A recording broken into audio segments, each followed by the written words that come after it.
Hablas español? Parlez-vous français? 你会说中文吗?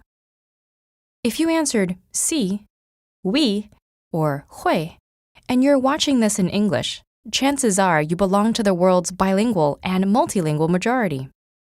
And besides having an easier time traveling or watching movies without subtitles, knowing 2 or more languages means that your brain may actually look and work differently than those of your monolingual friends.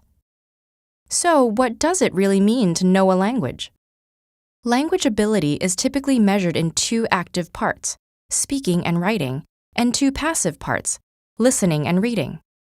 While a balanced bilingual has near equal abilities across the board in 2 languages, most bilinguals around the world know and use their languages in varying proportions. And depending on their situation and how they acquired each language, they can be classified into 3 general types. For example, let's take Gabriella, whose family immigrates to the US from Peru when she's 2 years old. As a compound bilingual, Gabriella develops 2 linguistic codes simultaneously with a single set of concepts, learning both English and Spanish as she begins to process the world around her. Her teenage brother, on the other hand, might be a coordinate bilingual, working with 2 sets of concepts, learning English in school while continuing to speak Spanish at home and with friends. Finally, Gabriella's parents are likely to be subordinate bilinguals, who learn a secondary language by filtering it through their primary language.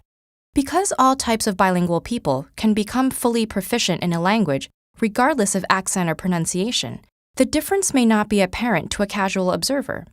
But recent advances in brain imaging technology have given neurolinguists a glimpse into how specific aspects of language learning affect the bilingual brain.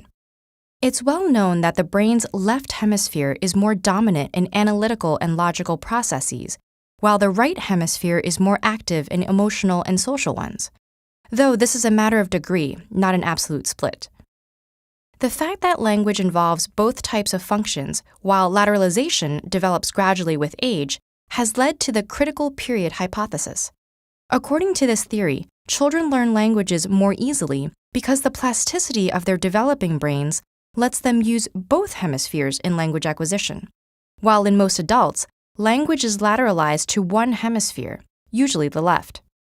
If this is true, learning a language in childhood may give you a more holistic grasp of its social and emotional contexts. Conversely, recent research showed that people who learned a second language in adulthood exhibit less emotional bias and a more rational approach when confronting problems in the second language than in their native one.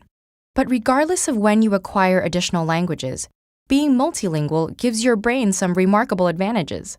Some of these are even visible, such as higher density of the gray matter that contains most of your brain's neurons and synapses, and more activity in certain regions when engaging a second language.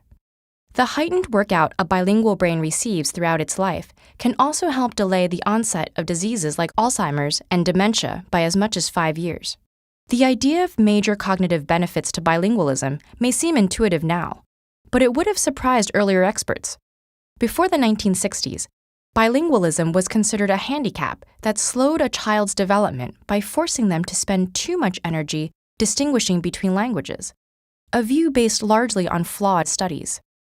And while a more recent study did show that reaction times and errors increase for some bilingual students in cross-language tests, it also showed that the effort and attention needed to switch between languages triggered more activity in, and potentially strengthened, the dorsolateral prefrontal cortex. This is the part of the brain that plays a large role in executive function, problem solving, switching between tasks, and focusing while filtering out irrelevant information. So, while bilingualism may not necessarily make you smarter, it does make your brain more healthy, complex, and actively engaged. And even if you didn't have the good fortune of learning a second language as a child, it's never too late to do yourself a favor and make the linguistic leap from hello to hola, bonjour, or ni haos. Because when it comes to our brains, a little exercise can go a long way.